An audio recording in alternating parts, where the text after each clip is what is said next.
This episode of Joan Deserves a Musical is called You're Doing It Wrong. An important part of my journey toward making an animated musical about the life of Joan of Arc has been watching other movies about her and feeling a mix of despair and even sometimes being outright appalled by how Hollywood has been consistently missing the point of one of the greatest characters in history. So I'm going to go through some movies in chronological order and walk you through the problems with them and how I intend to fix them. So starting clear back in 1928 with The Passion of Joan of Arc. This is a silent movie classic. If you take a film class, you're bound to watch it. It's very important.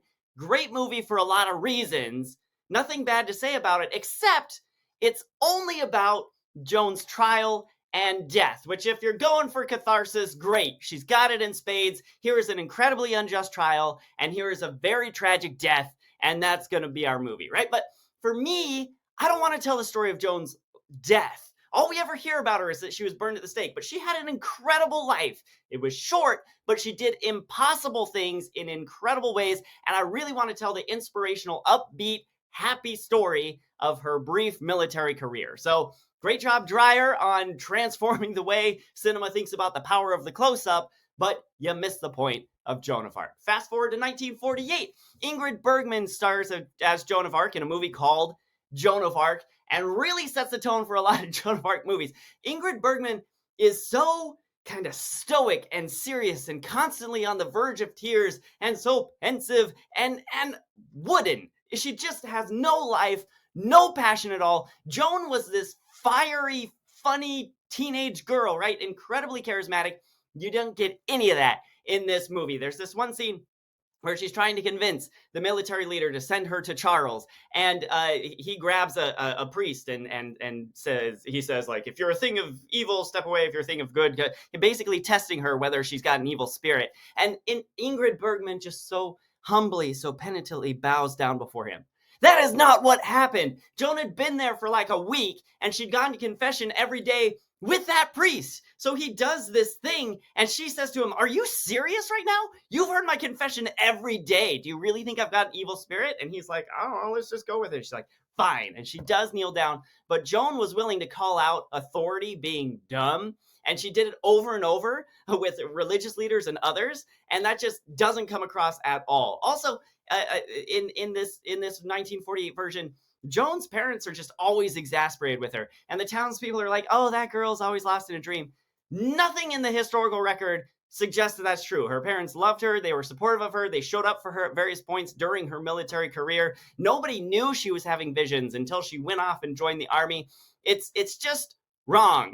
The way so many things about it is wrong. A couple of important lessons here, though. They were, I think, going for historical accuracy. For example, Joan has a closed-door meeting with Charles, and we have no idea what was said there. Neither one of them ever told anyone. So the Ingrid Bergman movie just skips that. We don't know what happened. We'll just skip it. But it's an important meeting, right? That's when Charles decides to put her in charge of the armies. So for me, my choice is to make it a song. They sing a duet. Now they're aligned, right? Also, there are lots of quotes from Joan of Arc, right? Either people's recollections of things she said or transcripts of her trial where what she said was actually written down as she said it. It's very tempting. I was tempted for a long time. Let's just take these quotes and drop them verbatim into a script. What the Ingrid Bergman Joan of Arc teaches us is that they stick out like sore thumbs. You can tell, and it just ruins any momentum the movie has. So I'm going to avoid that temptation. And then also, they never showed any of the suffering of the people of Orleans. First thing Joan does in her military career is lifts this siege that's been in place for 6 months. She does it in 10 days and even takes Sundays off, which is awesome. But if we don't know what suffering is happening there, we don't care, right? We never saw it in this film version. And so she goes and lifts the siege, and it's like, everybody's happy, but I don't know what we're celebrating because I don't know what's going on. So in my movie, I want to start there. Orleans is suffering. We need Joan. We need a miracle to come rescue us. All right, so that's 1948. Let's fast forward to 1989. Bill and Ted's Excellent Adventure. Not exactly a Joan of Arc movie, but I feel obligated to include it here because this is the movie that set me on this journey. One night I was having dinner with my family, explaining the plot of this movie to my kids, and I mentioned Joan of Arc in passing, and my 7-year-old daughter said, who is that? And I realized I didn't really know, so I grabbed an encyclopedia, and I read the shortened version of the story and was immediately swept away. And now a year and a half later, I'm still swept away. I love this story so much. But I've since revisited Bill and Ted Joan of Arc is hardly in it. There's just a couple of scenes where you see her briefly. If you don't know the movie, Bill and Ted are a couple of flunky teenagers in the 80s who have a time machine. And in order to pass their senior year final project in their history class, they kidnap these historical figures and bring them on stage to like give a history project that gets them an A and they get to graduate high school. And the one little part of that final presentation where they talk about Joan, this is what they say. A most bodacious soldier and general, Miss of Arc totally rousted the English from France and then turned this dude Dauphin into a king. All this by the time she turned 17. Okay. That could probably, if we got rid of the goofy slang, be the log line for my movie. Hollywood, if the best, most historically accurate Joan of Arc movie we have to offer is Bill and Ted's Excellent Adventure, you're doing a whole host of things wrong. But well done, Bill and Ted. You nailed it. Honestly, just talking about her successes, about how she did this before she was 17, no mention of her tragic death. Chef's kiss, love it. That is, if anything, the root of the movie I'm creating. Hopping ahead to 1995 and moving now to TV, I was delighted to find out that Wishbone did a version of Joan of Arc called Bone of Arc.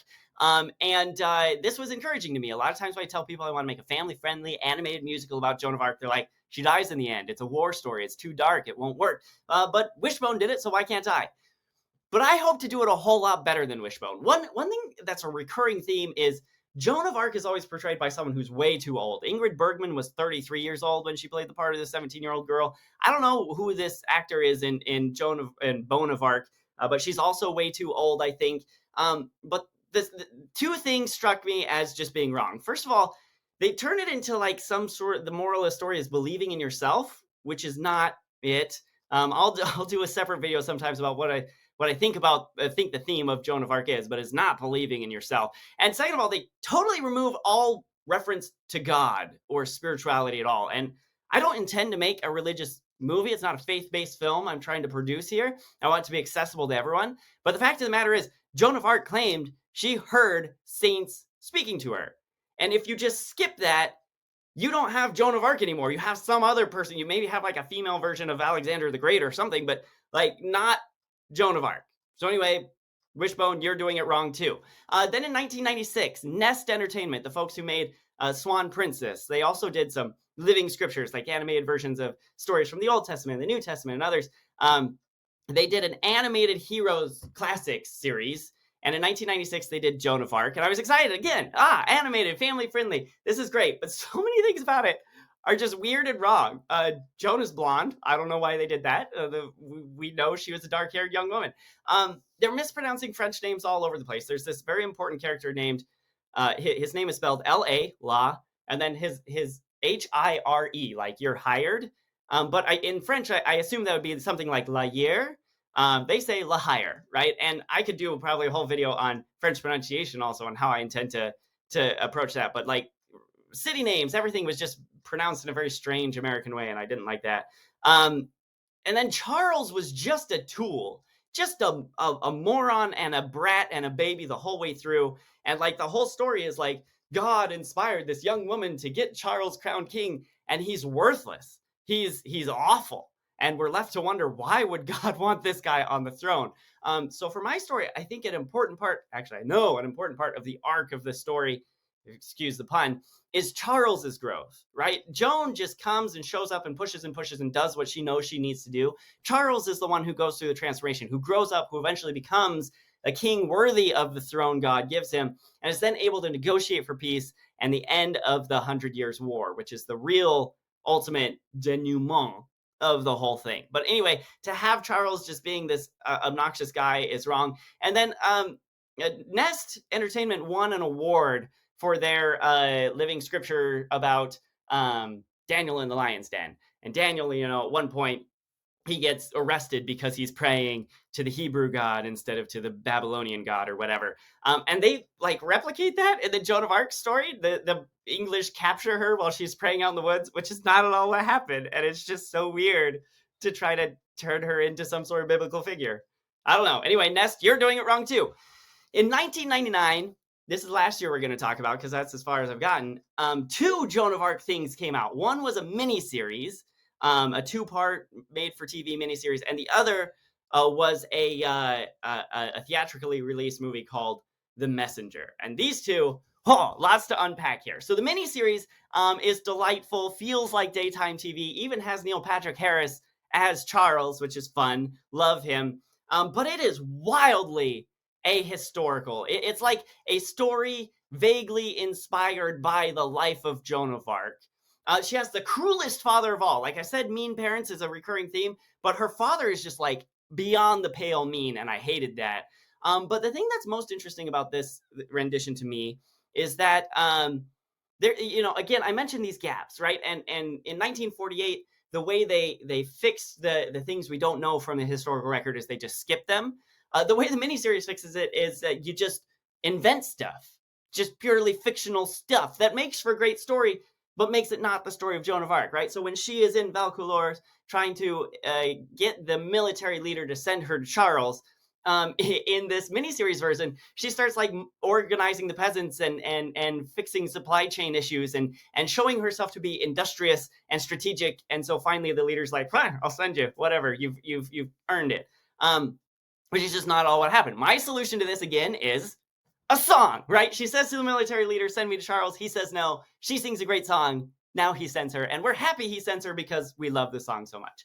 The Messenger, this 1999 theatrically released Joan of Arc movie, is the best of Joan of Arc movies and the worst of Joan of Arc movies. I love it and I hate it. There's just so much going on.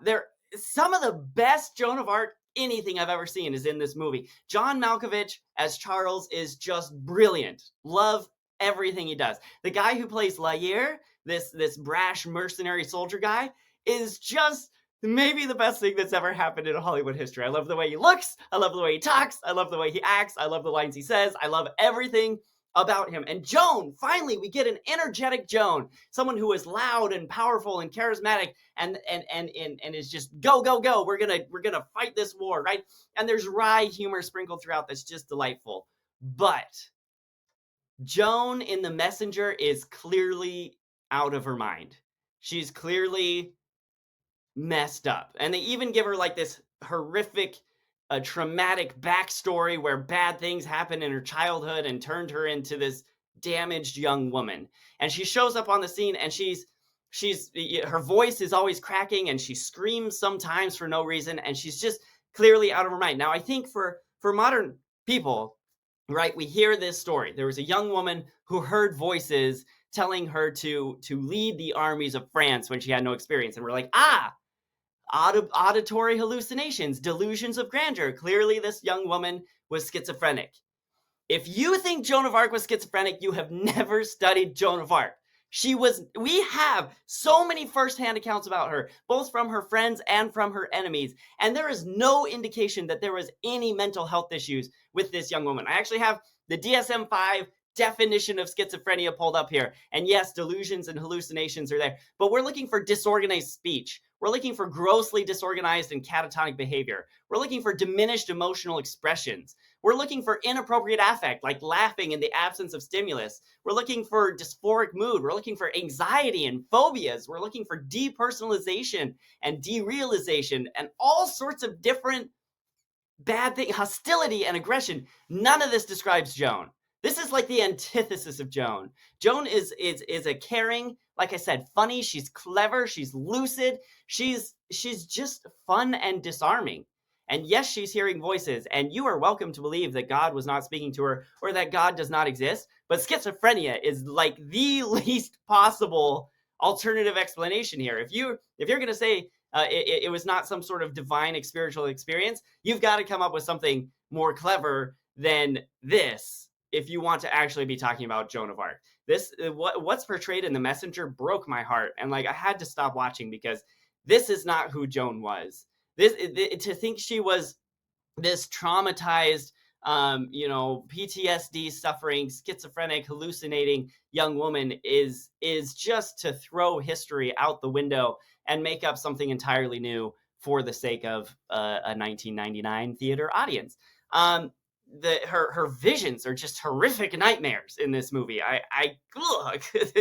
They scarred me. And so that is all wrong. I hope to capture the energy and the humor and the fast pacedness and the excitement of The Messenger, but expunging all this rated R-ness that's in it, and getting to the heart of this story, which is this pure, wonderful, delightful, charismatic young woman who had some sort of spiritual experience and held to it and changed the history of the world. So that's a review of some Joan of Arc movies and things I've watched. I've also read Mark Twain's novelization, which we could talk about if you wanted to. But basically, I haven't seen anything yet that makes me think we've done this story justice. And I am on a mission to correct that by making an animated musical.